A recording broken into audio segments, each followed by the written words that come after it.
Wow, it's the lamest intro ever, Dave. All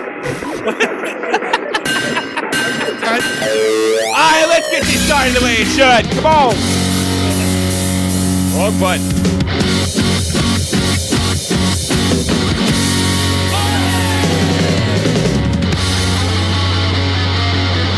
Brad Richards gets his revenge against the New York Rangers. The Ducks take on the Kings and more all on today's The Grace Atomic Day.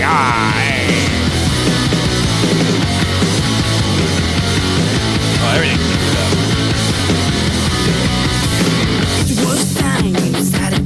I don't know. What's happening? Welcome to the Crease Tommy C. I hit the wrong button. Yes, you did. Yes, I did. Yeah, I did. I absolutely. Wow. It's the time machine, bitches. Yeah, I stayed up for last night. I guess I'm allowed it. Well, Brad Richards gets his revenge against the New York Rangers. A very proud individual. Puts it away against the Rangers. Don't think that didn't mean something to him after they sent him packing. But the truth of the matter is, I'm happy for him, but I'm glad he's in Chicago. He's an aging guy with skills on the decline. He's done very well over there. I think he's added a lot to your team. He did exactly what I told you he would do as far as being, and he does have leadership qualities. It just was not working out in the greater metropolitan area, in the great metropolitan division. So I'm really happy for him. This game. This is interesting because I'm a Ranger fan. Dave's a Blackhawks fan, being originally from Chicago and me being from New Jersey.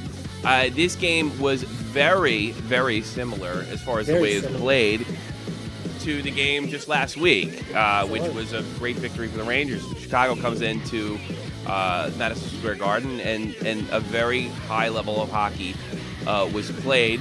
I know Ranger fans are very angry this morning.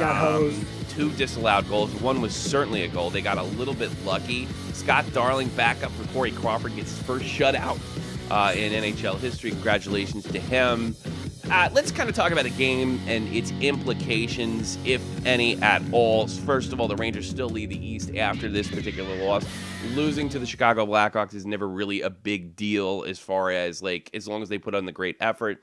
Hawks got a little lucky. There's some breaks didn't go their way, and some breaks went the Blackhawks' way. But that's hockey. It's not an excuse. Rangers had other opportunities to get back in this. But that's why they play 7-game series, just for stuff like this. That's why it's not one game elimination. What was your feeling on last night's game?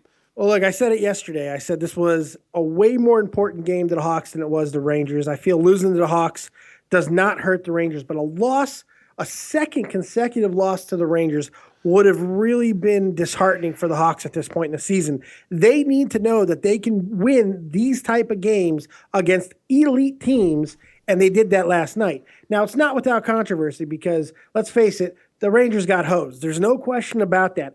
We could talk about the second one, but that first goal earlier in the game, the whistle was absolute bullshit. The puck was not even close to being stopped.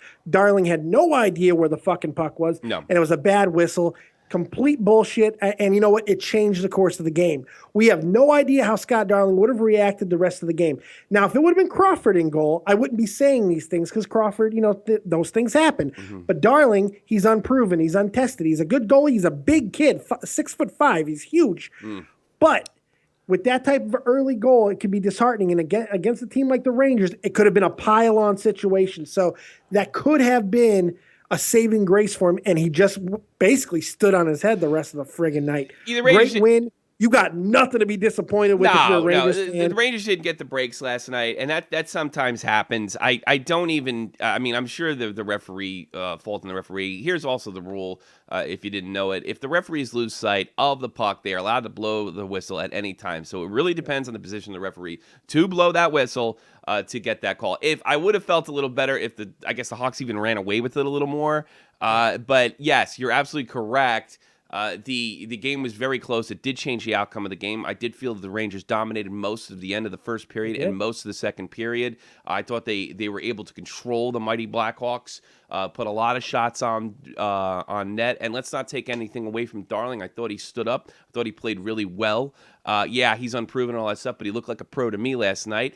It was another goaltender's duel. It was another well played defensive game, very fast game back and forth.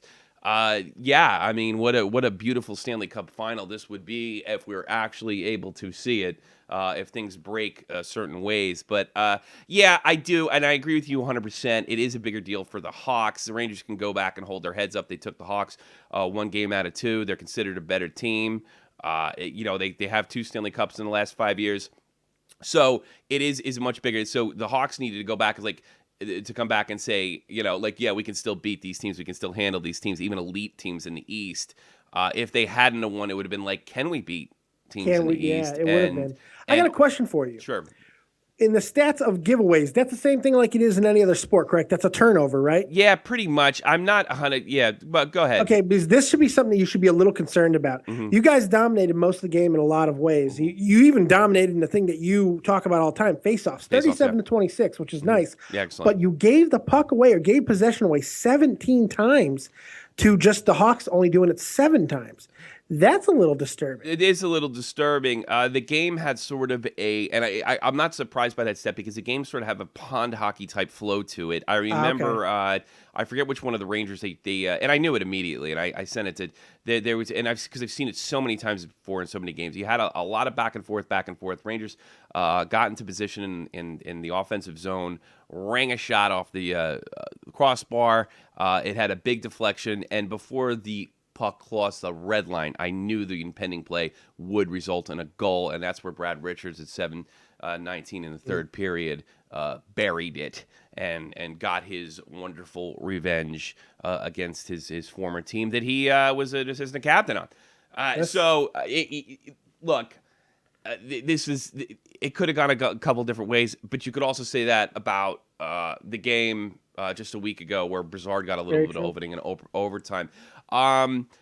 Here's the thing, Ranger fans, and here's the thing to think about. The Rangers are as good a team as the Chicago Blackhawks. Absolutely. Better, I would say. I think they're a better team. I got to go back and look at some of those stats of giveaways, because if they are, that's actually worse than faceoffs, if you ask me. I don't know if you can't give away the puck 17 times. You cannot give away 17 possessions in a hockey or game. at least not as many. You got to be even with the team that you're going up against. So yeah, they got outshot too, but not by much. But you out-hit us. But you know what? We outshot the Blackhawks most of the game, and I do feel like it was a control situation. And like I said, they didn't get the referee breaks. You had that big deflection off the post that resulted in a goal, and that's the kind of stuff that happens. You get a little weird thing happen, and then the flow comes the other way, especially with an offensive powerhouse like the Blackhawks, and then boom.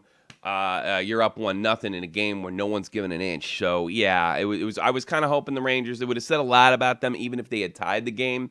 But I think that's just the way it'll go.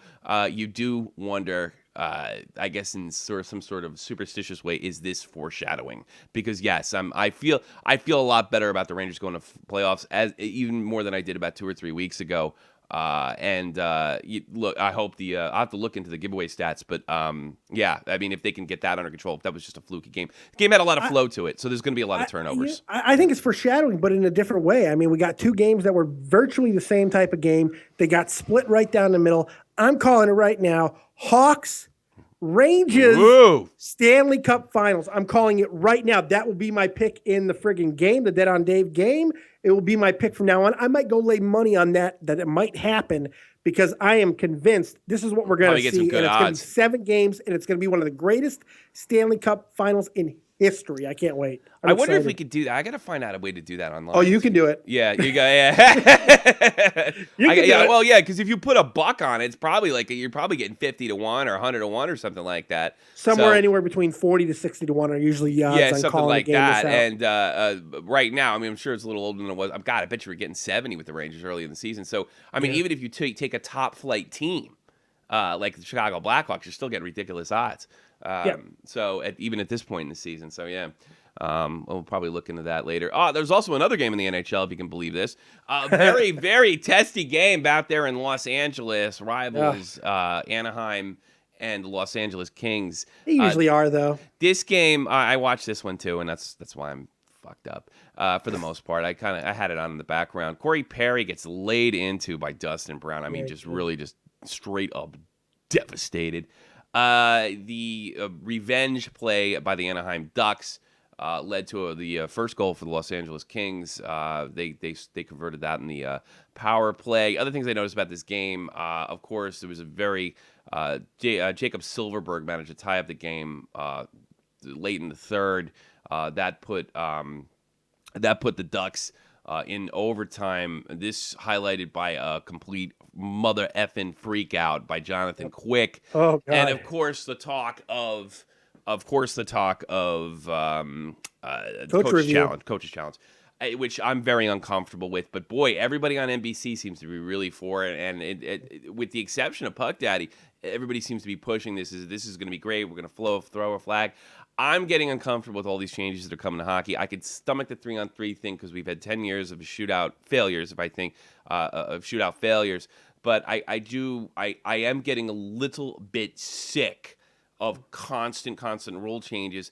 Flipping. Why back even have a ref on the fucking ice? You know? Yeah. Even before they left the GM meetings, I'm going to change subjects real quick. But even before they left the GM meetings, they were talking about hand passes, which you can do in the defensive zone, but not in the offensive zone. And there was a situation with the Hawks and the Rangers where I think Broussard batted the puck into the offensive zone, and the next player to touch it was Duncan Keith. Now, I got to be honest with you, I didn't blame the refs for this because the human eye couldn't have caught it because he came from behind Kreider, so it looked like Kreider touched the puck, so they blew the whistle dead on a hand pass. And I heard them talking about you're going to coach to challenge that? You cannot make the game perfect. You can't make it. No. You can't make it perfect. But there was a lot of talk in both Wednesday night rivalry games about this coach's challenge, which makes me really uncomfortable. Does nobody remember 1999? Where do you stand on this? Look, I do not want to see everything being reviewed. Now, that being said, if a play is reversible that has a direct impact on the game, it's going to have to be clearly defined in how they do this.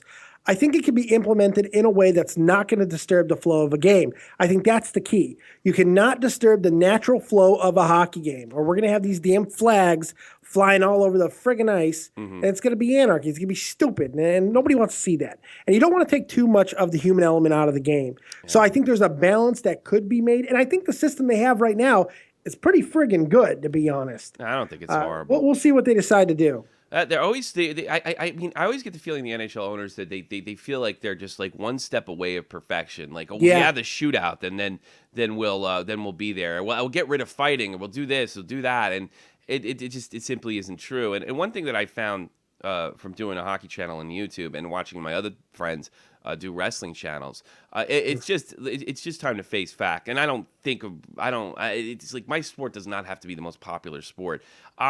There's too many sports that are more popular, and pro wrestling, which is an exhibition, not really a sport, is one of them. And so I really think that has something to do with it. It could be marketing. Certainly, the game has grown by leaps and bounds in the last 10 years. The Sidney Crosby-Alex Ovechkin rivalry has been tremendous for the game.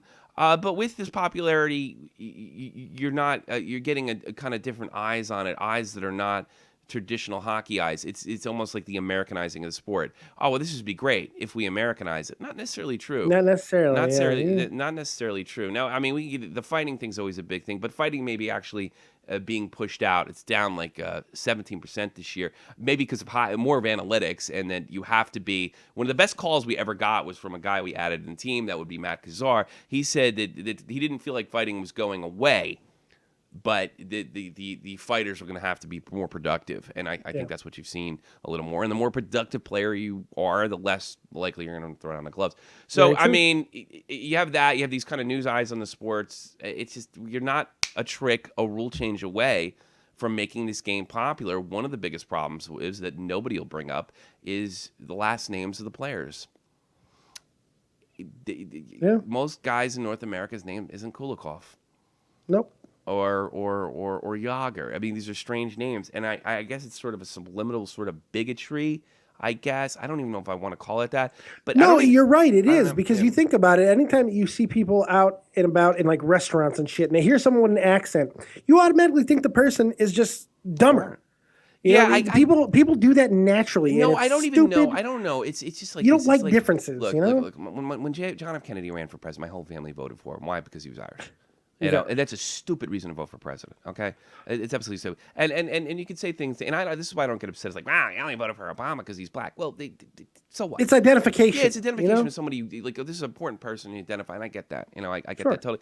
And I do think that's probably something that cannot be changed by the National Hockey League. It's a Canadian game, and it's popular in parts of North and Eastern Europe, and only pockets. Because one thing you find out as a hockey fan when you live in Europe, it is nowhere near the most popular sports. Yes, it's a worldwide sport like hockey, but it's nothing, or like soccer, but it's nothing like soccer. It's just pockets of Scandinavia, and it's pockets of Eastern Europe and people that were connected with the Red Army, or really handball's more widely played over here than hockey. Oh, absolutely. A lot of people don't know this, but it is a big time game because the NHL does. It does draw so much money, being a North American entity. So I'm comfortable with these rule changes. I'm comfortable with coaches' challenges if they work. I don't think perfection should be the goal. That's why I don't get upset when the ref blew the call with the Duncan Keith half pass, and it didn't bother me. I mean, he was laughing on the way at bench. I would have been laughing too, because there is a human element, and I don't. And everybody's, these guys suck. That you couldn't have made that call either. I guarantee it.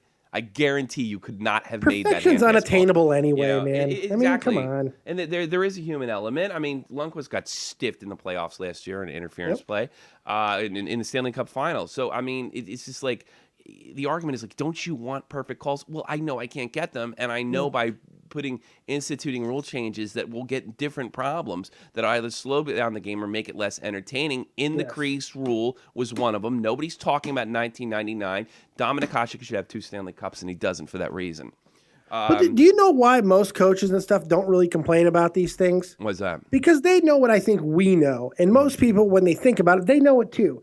These calls seem to always balance each other out over the course of a season. Sure. Certainly over the course of a career, but over the course of a season or a playoff series, these calls balance each other out generally. Mm-hmm. If you get a bad call, you're probably going to get a good call, favorable call at some point in the year. It's just how it is. Yeah. And that's part of the fucking beauty of the game. You know, it's going to work itself out. It sure is. I think it'll work itself out. Flipping back, the Ducks-Kings game was great.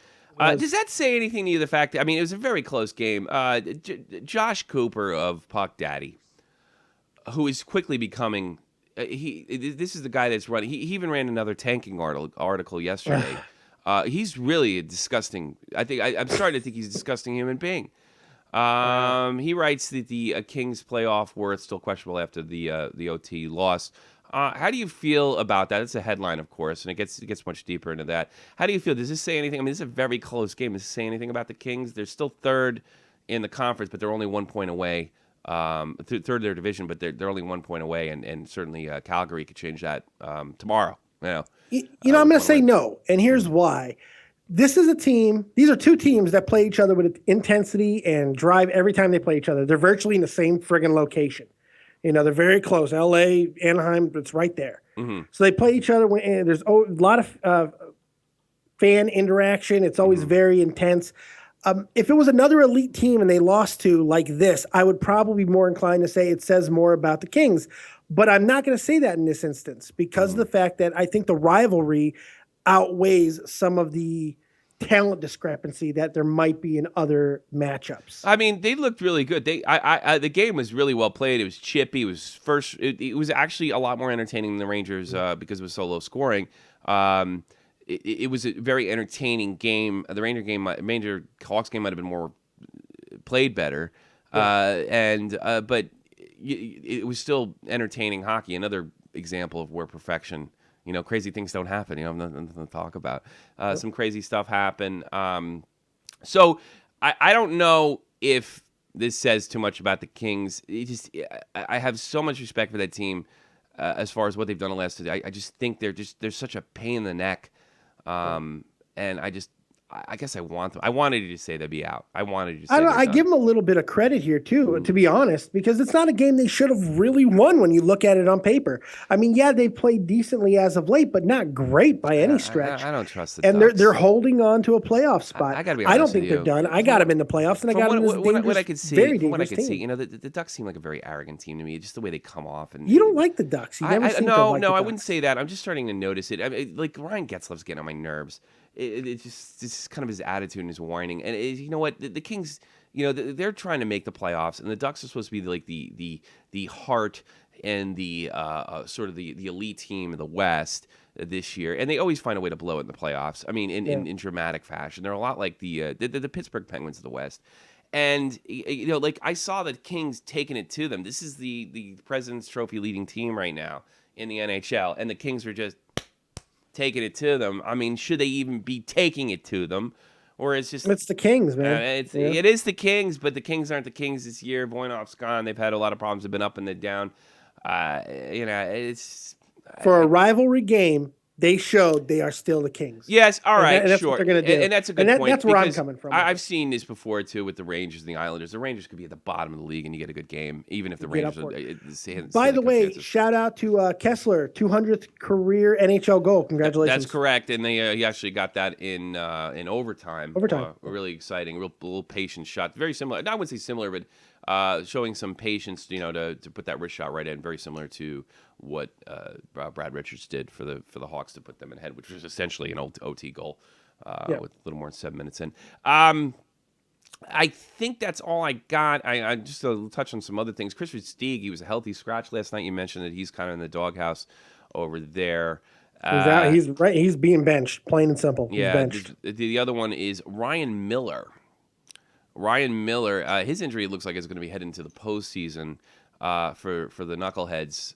Eddie Lack and the Knucks are 6-3-1, and all reports are that Lack is actually holding it together. That that the Knucks feel real comfortable with Eddie Lack. I don't know. Do you think? I really wonder. I really wonder if Ryan Miller is the goaltender that the All-American Superman that he was when he was in Buffalo, when Buffalo was halfway. I've never been impressed. To be completely honest. And there was a time where this guy might have been the best goalie in the league. It just he's never seemed maybe recovered. A very short window of that, but maybe I've never been a super. He was Team USA's goalie in 2010, man, but and he was damn good. Should he have been? What's that? I remember there was a lot of talk. Should he have been the goaltender that year? I don't know. I remember the conversation was there. Canada had to pull out all the stops and get a nice pass from Jerome McGinley to Steve. He played very, very well. It is a kind of a fluke. He didn't stay in St. Louis, which I didn't really understand. Maybe that was some cap reasons. I'm not real familiar. And then he goes to Vancouver, which were kind of a borderline team in the beginning of the season. I think it's a situation where the Knucks go with Lack. Are they more comfortable with him? They're second in the Pacific, but it's still pretty tight because Calgary, like I said, Calgary's in the Pacific. It's still really tight because Calgary is only 4 points away from them. 3 points away from them. 1 point behind Los Angeles. They could still. I mean, the Knucks, Los Angeles, Minnesota. Who's in the Central, they're all kind of vying, really vying. It's still wide open.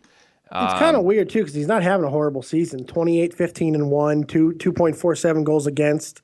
I mean, he's not having. I mean, that's not. It doesn't seem like everybody in Vancouver is just like, we can't wait till we get Ryan Miller back. I mean, it doesn't. It just seems like they got one Luongo for another over there. It just doesn't. Yeah. Something tells me that I have a feeling the Knucks won't make the playoffs. I'm not very comfortable with them making the playoffs. They're too up and down. They're a very good team, but they're run by two aged superstars that really have not gotten a lot of press this year and have been terribly impressive, but put up decent numbers. Vancouver has not them falling out. Yes, I think they do. They got the 6th spot right now. I think you're going to see Winnipeg in there. I'm really feeling confident about Winnipeg pulling this out, and I would love. And maybe it's because I would just love to see it. I would absolutely just love to see it. We didn't talk about it too much, but this is really funny. It is so Shot from the Point hockey channel thing. The Sharks were in there a couple days ago, and it was right off of the Doug Wilson, Joe Thornton controversy, and. The fans started yelling, "Who's your captain?" And that is just fucking hysterical to me. And I don't know why we didn't cover it. Deb actually sent me the thing. It's so funny. And they're almost like they remind me of European soccer fans. They're so into it. and they're so happy to have their team back after all these years. Remember, they've only come back. I think it was in 2011 they came back. Wow, the yeah. Winnipeg Jets. Jesus. Atlanta, the second team failure in Atlanta in 30 years. Then they finally moved back to Winnipeg, and they're just the most raucous, ready to go. I love that stuff. They love having their team. Speaking of the Sharks, I'm saying it. They're done. I think. They've lost their last two. They now have 76 points. They are 5 out from Calgary, who stands 1 point out of the 1 point out of the wild card spot, depending on the way things work out. Actually, if they were to win.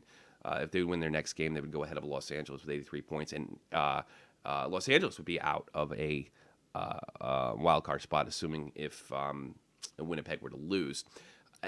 I'm calling it. I'm right now. What perfect timing for this terrible thing. They're making fun of them in other places. Doug Wilson is obviously, to me, he just comes off as a liar, saying a relationship's really good. Why not just bury the whole thing? And why not just not talk about it? I mean, I understand you're with these season tickets holders, and I think what happened was, he's like we benched him because we benched him because he's all messed up. He's telling the season ticket holders that. It almost seems like the season ticket holders are like, why haven't you awarded a captain yet? And what's wrong with Jumbo Joe? I mean, he's still having a really decent season. He's carrying this team, and he says, "Well, I made this decision to knock out Jumbo Joe because he's all sorts of stupid." And it didn't wash with them. It didn't wash with the media. It didn't wash with the players. It didn't wash with the fans. And now you have all this unnecessary media attention. And they lost their last 2. They're 4-6-0 in their last 10. They're done. Goodbye. They're done. There's 9 teams in the 80-point range. 9. And we didn't talk about this before. One thing I loved our Jumbo Joe episode last Friday, our extra episode last Friday. I can't believe it's already been a week since this happened. I know, right? Yeah. I loved our Jumbo Joe, but the one thing that I should have said, and I did say early in the year when he was stripped, Joe, get out of there. Yeah. I mean, look, I understand you hanging on your feet. They don't want you. You're not that young anymore. Just get out. They don't want you there. It's over. It's over. They don't appreciate you. Management doesn't appreciate you. And you know what? I got to be perfectly honest with you. If for some reason this dope keeps his job, who may have sabotaged this team psychologically with his ridiculously dumb comments. Yeah. Just go. Just I understand. Get out of there. Finish your career somewhere else with more than a dignity. couple years left anyway. Go back to Boston. I mean, that'd be kicking the balls, right? I don't know if Boston's a fit for him, but I mean, I don't know if Boston's a fit for him either because there's other leaders on that team. But maybe he could work a Yager deal where he could just go on start being a gunny. Just like try to keep yourself in shape and.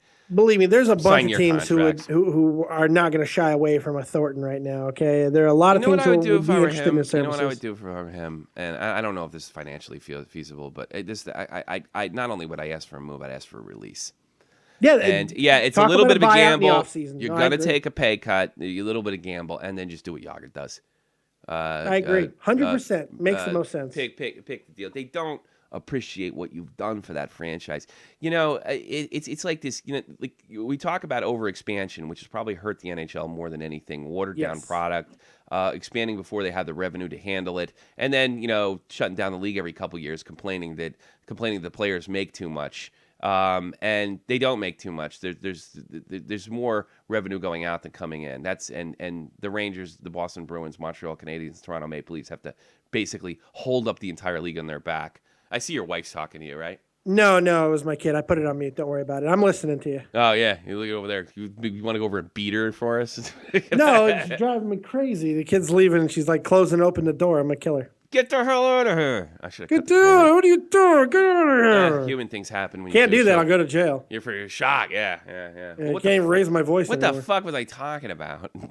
I don't know. You didn't have to stop. I don't know. I did. I did. Revenue. Well, look, the owners have done a lot of things, and they always blame. But I don't know. Joe Thornton. I don't know. I completely forgot what I was talking about because overexpansion, revenue. I heard it all. Yeah, but I forget. There was a point. I was leading into something else, and there was a point. I don't know, man. You know what that means? I can't always follow where you're going sometimes. No, it was I was doing one of those things where you start with something, go somewhere self, make a comparison, and bring it back to the original. And I'm tired. It's okay. I'm very tired. I'm very. It's You know what? okay. You know what though? I think it's time. When do you think it's time to start gambling? You know, it's always. You good know what? to- I think it is, and It's time to gamble. he's drunk and Irish as can be. It's gambling with Tommy C. Yeah. All right, here we go. B-Win, getting some free plugs from me. We're gonna gamble right now, and here's the games. I play two-way results. I can't play it. Stand playing that three-way result. From what I can see right here, the games are pretty even. Should we do?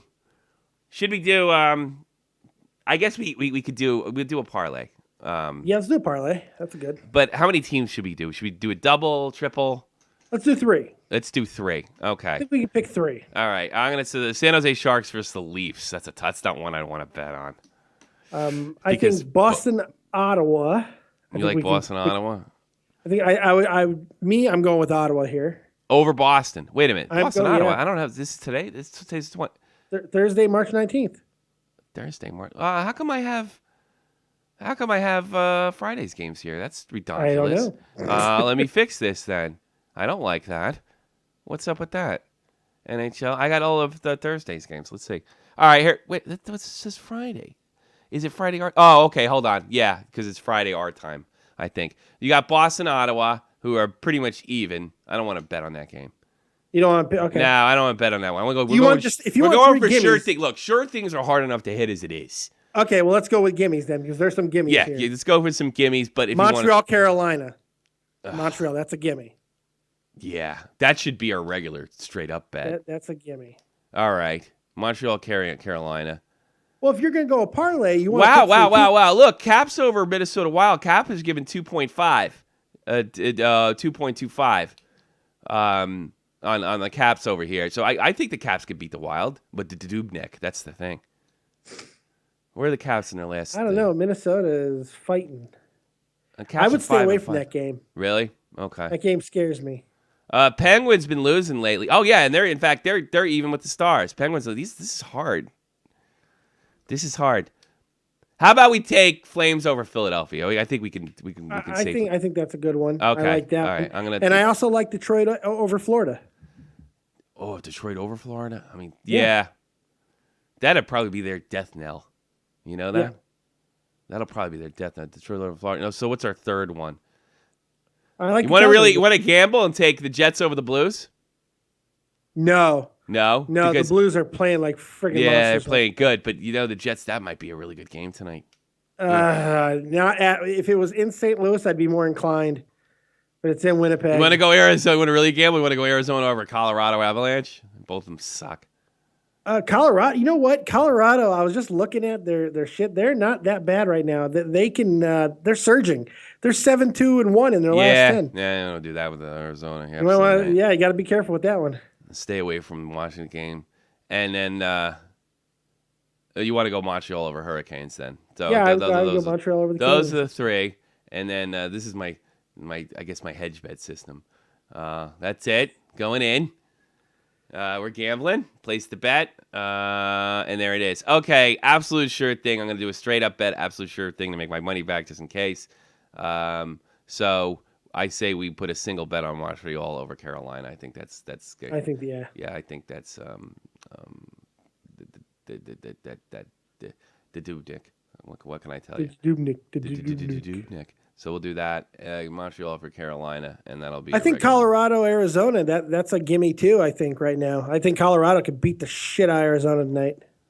I don't know. The thing is, like, and this goes back to my thing with Josh Cooper, which I kind of trailed off on. I don't believe there's anybody fucking tanking. Nobody. No, I don't believe it. Not for a second. Nobody's tanking. It's just utter horseshit. Let me get into this. He writes another tanking article. Anders Lindback resurrects season by sabotages Buffalo's tanking. And I did look in the comments below. A lot of people. We're not the only ones on this. I thought we might have been. But let's go read some of the comments here on it's just like he's so fucking convinced.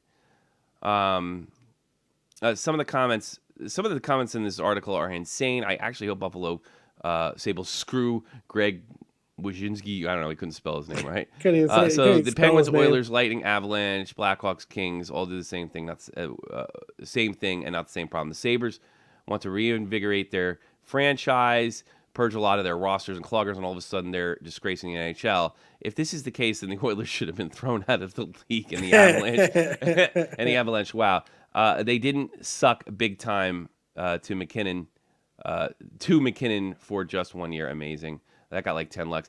Here's a nobody wants to talk about tanking. 4 out of the last 25 first-round draft picks won the Stanley.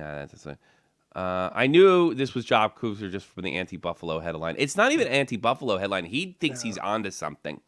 Yeah. He thinks he's really onto something. This is what I wrote. Got 3 likes. This is really starting to get sick with all this talk of tanking. Tanking is cheating. If you have evidence, prove it. And take it to the NHL. Hey, wait. Maybe this trash you wrote is really evidence of the players not tanking ever. You ever think of that? You're just desperately trying to hold on to your worldview together. And repeating the word tanking over and over and over and over again. Here's another guy. The number of teams that are tanking, 0. Number of teams that are shedding losers and hoping to add players who play 200. I don't know, 200. Back check and forecheck and have hockey sense. There's no such thing as tanking unless you suddenly see Chicago and LA trading away Kane, Taves, Doughty, Kopitar quick. I'm going to disagree with that comment. Yeah. There is such thing as a tanking, and it does exist, and you do see it in other sports. But right now in the hockey league, National Hockey League, there's no tanking. I don't see it at all. Nobody's tanking for Connor McDavid. It's disgusting. It's disgusting. It's fucking cheating. It's like seriously. And then this guy Cooper just repeats it over and over and over again. And he tried to set that Noivu kid up. Like, you didn't see anything. Here's the thing. It's rebuilding or it's tanking. Yeah. And it's just, I got to be honest with you. I know exactly why he's doing it, by the way. I got to be honest with you. And they'll never do this.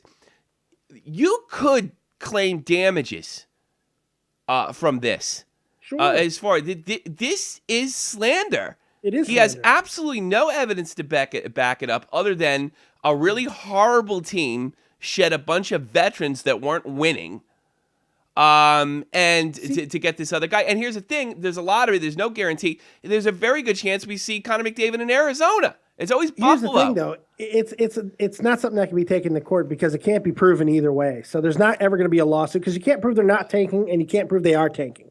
I can tell you exactly why this guy is making these articles. Yeah, hits. Because if something comes out in a year or two that they were tanking, like a coach talks about it, a player comes out and says, we were told to take these plays off. This guy is fucking famous. And he's like, I'm going to go ahead and I'm going to pick my spot where there's a superstar, franchise-changing guy in the draft, and I'm going to pick on teams this year. Because if I'm right, I can get out of Puck Daddy because I'm going to be fucking famous. He seems like that type of scumbag. Yeah, the Noivu interview was the most disgusting because he's disgusting. Like, you don't see them tanking. Look, like he wanted him to admit to it. He was trying to drag him in. I got NHL hockey players. This guy Josh Cooper, who might be a bigger slime bowl and he's not as a talented writer as Lampert's a brilliant writer. I mean, as far as he is a real command of the language. This guy's not even that good. He's just like sort of these shocking headlines, and he's just boring. Wyszynski and the other 3 got him over like a 10. Even the girl Jen Neal's got it over like this guy like a 10. Maybe he's just clinging. I mean, Harrison Mooney must laugh. This was his replacement. Yeah. I think he's just hoping, man. This guy's just hoping. This guy's fucking awful. I mean, he's fucking terrible. And it's just horrid. And I got to be honest with you. I wish somebody would fucking sue him. I wish you get a situation like Jim Rome. Like, you're beating your wife. Stop beating your wife. See, that's a little bit different because that's. I heard you stop. You can say I heard. I heard you beat your wife. You can say that all you like. Oh, God. I love that. That was funny because Rome gulped. Rome's an asshole. Go look up that one. When Rome was like, let's just face it. It's a fix. The fix is in with the lottery. When are you gonna stop beating your wife? I like that when, came out of nowhere. We're not talking. We're talking about Jim Rome, one of the biggest douchebags ever. I love when Jim Everett beat him up on camera. That was great. Oh God, there's another one. Jim Everett beating his fucking monkey ass. Fantastic, Chris. And you Chris just saw Everett. If you ever need to know who Wyszynski, Lampard, Cooper is, just remember the guy that just crumbles and just this you're not even like a quarter of the man Jim Everett is, and you just see it. Like these guys that like hide behind their computers and their laptops, and they're just little weak men that if we're in prison would have holes in their gums because they would be biting them all the time. Oh God, yeah, I think I had it. I had enough. Anything else we forgot to mention before we get the hell out of here? Henrik Lundqvist on his way back, but says he will not force a return. I gotta be honest, he read that thing to me offline. It seems like he's trying to force a return by saying he's not forcing a return. He gave a very, very standard corporate answer after saying something like, I don't want to rush back. Then he started saying, I'm just going to take it a game at a time, and I don't want to hurt that's the team. standard bullshit. You think Hank's nervous? I don't think he's nervous. I think that I think a realization might be setting in. That if he doesn't come back, I guess it is nervousness, because if he doesn't come in and perform, they got a guy who's ready. Right back in. They put Talbot right back in. They will. They have. I don't know which would be the right move. You might have to ride Lundqvist a little bit. No, you gotta go. You gotta give Lundqvist. Yeah, too late. I mean, I think you got to. I think we are looking at the goalie conversation. This is probably going to be absolutely. Last 2 games of the season decision. You're going to have this thing. So who will it be, Talbot or Lundqvist? I've seen this with Van Beesbrook and Richter 20 years ago. So I think that's what you're looking at. Last night in the National Hockey League. Backup goalie Scott Darling earns his first NHL shutout. Richards gets his revenge. The Blackhawks take that 1-0 over the Rangers. Alexander Weinberg listens. Weinberg. I'm just going to say Weinberg lifts the Blue Jackets 4-3 in the shootout, and the Oilers. Ryan Kessler tucks it in OT. Ducks move atop of the NHL with the 3-2 win off the Los Angeles Kings. This featured a completely, totally insane Jonathan Quick. He was quick to get up and yell at the referee, and there was no goalie interference. So that's it. 7:30 Eastern Standard Time. Carolina Hurricanes are in Montreal to take on the Habs. The Boston Bruins, they're in Ottawa to take on the Senators. That should be a good matchup. The San Jose I'm Finished Sharks. San Jose sleeps with the fishes. They're going to take on the hapless. I don't even want to say it. The Detroit Red Wings, they take on. I'm just so sick of them. Fucking Nazem Kadri and like this. And what do you think of these things? Like, if you go to the website that I go to the most as far as catching up, and I think I'm going to switch to ESPN. I'll be honest with you. If you go to the website, I go to TSN. It's just like, the Raiders beat the Raiders. Come up short against the Chicago Blackhawks. Next, Nazem Kadri picked his nose in practice. I mean, and like there's like 3-4 things, and I understand as a Canadian, I understand it's like Jesus, they're done, they're finished. Reporting the Raiders. It's over. There was 2 tremendous games last night, Canada. Report on the Ducks and the Kings. There's 2 tremendous. They're like disco. It's dead. It's over. It's over. It's over. It's finished. You know it. I know it. 8 o'clock Eastern Standard Time. The St. Louis Blues, they take on the Winnipeg Jets. Another good game. Caps versus North Stars in Minnesota. 8:30 Eastern Standard Time. The Pittsburgh Penguins, they're in Dallas. A little bit of a slide lately, Pittsburgh. Not having trouble scoring goals of all things. They take on Tyler Wildman Sagan. They need this game, Tommy. Yeah, they want good positioning. They want good positioning. They're doing the Pittsburgh collapse like they do every year. The Philadelphia. 9 o'clock Eastern Standard Time. Philadelphia Phillies. They're Phillies. Holy crap. Time to go to bed. Yeah. Philadelphia Flyers, they take on the Calgary Flames. I take that. We saw our parlay bet. What was our lock game? Our lock's Habs over. That's your lock. Don't bet on it. You're not getting good odds, but don't bet on it. Go bet on it. Go bet on it anyway. 2 late night games. The Columbus Blue Jackets, they take on the Knuckleheads. And the Colorado Avalanche take on the Arizona non-Keith Yandles. The non-Yandles and Vermets. Yeah. They take on the future Connor McDavid, Domi Duclair. It's the Canadian junior team over there. That would be something if they get all 3 of those kids on the team down there. Holy balls. And it would be even something if they ship that team to Quebec. And that would be great because you could be like, welcome, Quebec. Get out of my crease!